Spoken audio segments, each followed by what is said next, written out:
যুক্তরাষ্ট্রের president Donald ট্রাম্পের প্রশাসন ছাড়ছেন বিশ্বের শীর্ষ ধনী এবং টেসলা ও স্পেসএক্সের নির্বাহী কর্মকর্তা ইলন মাস্ক। হোয়াইট হাউসের একজন কর্মকর্তা ইলন মাস্কের প্রশাসন ছাড়ার খবর নিশ্চিত করেছেন। হোয়াইট হাউসের ওই কর্মকর্তা স্থানীয় সময় গতকাল বুধবার রয়টার্সকে জানান, ইলন মাস্ক প্রশাসন ছেড়ে যাচ্ছেন। আজ রাত থেকেই এ প্রক্রিয়া শুরু হবে।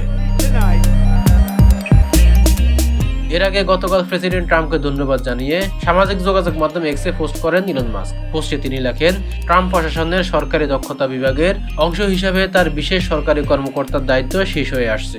ইলন মাস্ক বলেন, সময়ের সঙ্গে সঙ্গে ডিওজি এর কার্যক্রম আরও জোরদার হবে। সরকারের মাধ্যমে এটা জীবনের অংশ হয়ে উঠবে।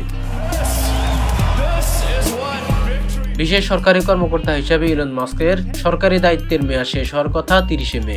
130 দিনের ম্যান্ডেট নিয়ে দায়িত্বে আসেন মাস্ক।